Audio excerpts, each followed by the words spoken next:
నమస్తే అండి. అందరూ బాగున్నారా? నేను చాలా బాగున్నాను. ఈరోజు నేను గోరుచిక్కుడుకాయ కూర వండుదాం అనుకుంటున్నాను. నేను గోరుచిక్కుడుకాయ కూర వండాలనుకున్నప్పుడు ముందు రోజే నేను కట్ చేసి పెట్టుకుంటానండి. నార్మల్గా అయితే నేను వాటర్లో వేసి ఉడకబెడతాను, జనరల్గా అందరూ ఉడకబెట్టినట్టే. కానీ నేను ఈరోజు లేవటం లేట్గా లేచాను. లేచేటప్పుడు 6 పాపకి బాక్స్ ఇవ్వాలని కుక్కర్లో పెట్టానండి నేను గోరుచిక్కుడుకాయలు ఉడకటానికి.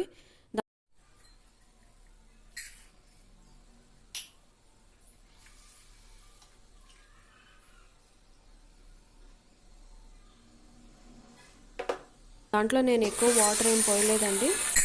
నాది వచ్చేటప్పటికి 1.5 లీటర్ కుక్కర్ అండి. ఇలాంటి చిన్న కుక్కర్స్ హైలో పెట్టి మనం వాడకూడదు. సేఫ్టీ బాల్ కూడా త్వరగా పోతుంది. అలా గ్యాస్కెట్స్ కూడా మనకి లైఫ్ ఎక్కువ టైం రాదండి. అందువల్ల నేను మధ్యరకంగా పెట్టి 3 కూతలు రానిచ్చాను. నాకు 3 కూతలు ఎక్కువైనాయి అనిపించిందండి. 2 కూతలు వస్తే సరిపోయాయి. చిక్కుడుకాయ కూరని చాలా రకాలుగా వండుతారండి. నేను ఈరోజు పెసరపప్పుతో కలిపి వండుదాం అనుకున్నాను. అందుకని నేను పెసరపప్పుని నాకు కావాల్సినంత నానబెట్టి పక్కకు పెట్టుకున్నానండి. నేను ఉడకబెట్టలేదండి, నానబెట్టి మాత్రమే పక్కకు పెట్టాను. నానబెట్టిన పెసరపప్పుతో వండిన కూర చాలా టేస్ట్గా ఉంటుందండి. ఒకసారి ఎప్పుడైనా ఇలా ట్రై చేయండి. ఉడకపెట్టి వేసిన కూర బాగా ముద్దగా అయిపోతుందని నాకు ఆ రకంగా నచ్చక నేను ఈ రకంగా ట్రై చేశానండి. ఒకసారి చూడండి. గిన్నెలా ఉంది కదండి, దాని నిండా వేసాను. ఎందుకంటే మా ఇంట్లో పెసరపప్పు ఎక్కువ వేస్తే ఇష్టంగా తింటారు గోరుచిక్కుడుకాయ కన్నా, అందుకని నేను అలా చేశాను. ఉడకబెట్టుకున్న దానికన్నా ఇలా నానబెట్టిన పెసరపప్పుతో వండిన కూర చాలా రుచిగా ఉంటుంది. మీరు ఒకసారి ట్రై చేయండి. కుక్కర్ విజిల్ వచ్చినాక కుక్కర్ పక్కకు తీసి ఒక బాండీ పెట్టుకుని బాండీలో ఆయిల్ వేసుకుని తాలింపు వేసుకున్నాక నేను ముందు గోరుచిక్కుడుకాయలు వేసానండి. నాకు ఎందుకో కరివేపాకు తాలింపులో నల్లగా మాడిపోతే ఇష్టం ఉండదండి. అందుకని నేను ముక్కలు వేసినాకే కరివేపాకు వేస్తానండి. మన ముక్కలు అంత ఇదిగా ఉడికినా కూడా ఆ కొంచెం వాటర్లో ఉడికినప్పటికీ కూడా ఇంకా వాటర్ అనేది మనకి ఇంకా మిగిలాయి, మీరు గమనించారా? తర్వాత పసుపు వేసి పసుపు బాగా ముక్కలకు పట్టే వరకు తిప్పి గోరుచిక్కుడుకాయ ముక్కల్ని వేగనివ్వాలండి. పైన లైట్గా క్రిస్పీ లేయర్ వచ్చే వరకు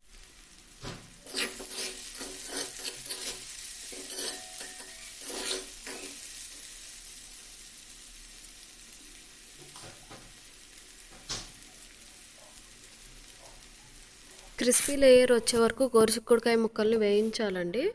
తర్వాత ఉప్పు వేసి బాగా కలుపుకొని తర్వాత కారం కూడా వేసుకుని, కారం గనక 2 నిమిషాలు మనం నూనెలో వేయించితే కూరకి మంచి కలరు వస్తుంది. కారం కూడా పచ్చిగా ఉండకుండా ఉంటుందండి. ఒకవేళ కారం పచ్చిగా ఉంటే కనుక మనకి ఎసిడిటీ ప్రాబ్లమ్స్ లాంటివి వస్తాయి. కాబట్టి కారాన్ని 2 నిమిషాలు వేయించండి. ఉప్పు కారం 2 వేగాకే మనం పెసరపప్పు వేసుకోవాలండి, ముందు వేయకూడదు.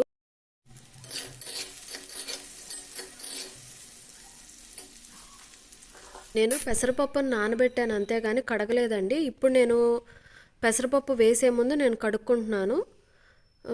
కడిగి వడగట్టే నీళ్లు లేకుండా పెసరపప్పుని వేసుకుని మనం పెసరపప్పును కూడా వేయించుకోవాలండి. పెసరపప్పుకి తడేమీ లేకుండా శుభ్రంగా వేగిపోవాలండి. వేగిపోయినాక కుక్కర్లో మిగిలిన ఉడికిన గోరుచిక్కుడుకాయల్లో వచ్చే నీళ్లతో పాటు నేను ఇంకో చిన్న గ్లాస్ నీళ్లు పోసి ఆ నీళ్లు ఈ మూకుడులో పోసానండి పెసరపప్పు ఉడకటానికి.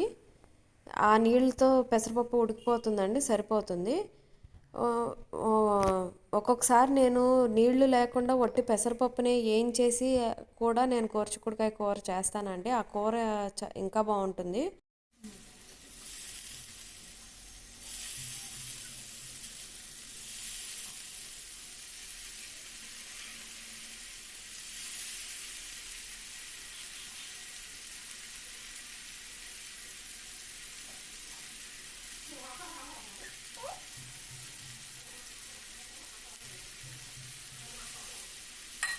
అలా కర్రీ చేయటం వల్ల కురుకురే మూంగ్ దాల్ ఉంటుంది కదండి, అలాంటి ఫ్లేవర్ అలాంటి టేస్ట్ని ఇస్తుందండి.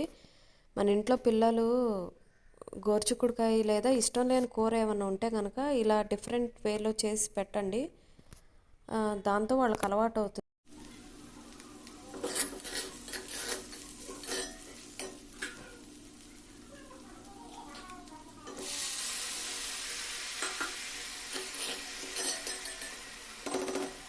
మనం పిల్లలకి అన్ని వెజిటబుల్స్ అలవాటు చేయాలండి. మనం మూకుడులో పోసిన నీళ్ళు అన్నీ ఇంకిపోయినాక మళ్ళీ నూనె బయటికి వస్తుంటే చాలండి, కూర అయిపోయినట్టే. అదిగోండి చూసారా, నేను నొక్కుతున్నాను.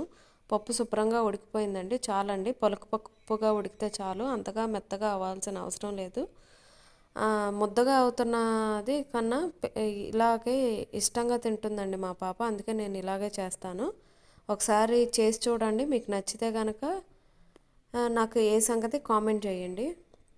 ఉప్పు టేస్ట్ చూసి ఉప్పు సరి చేసుకుంటే సరిపోతుందండి, కూర రెడీ అయిపోయినట్టే. Thank you. మీకు నచ్చితే కనుక నా ఛానల్ని లైక్ చేయండి, సబ్స్క్రైబ్ చేయండి. ఈ రెసిపీ మీకు నచ్చితే కనుక ఎవరికైనా షేర్ చేయండి. Thank you. నా దగ్గర ఇంకా గోరుచిక్కుడుకాయ ఇది 4-5 రకాల రెసిపీలు ఉన్నాయండి. మీకు ఎవరికైనా కావాలని అనిపిస్తే కనుక కింద కామెంట్ చేయండి, నేను అవి కూడా పోస్ట్ చేయడానికి ట్రై చేస్తాను.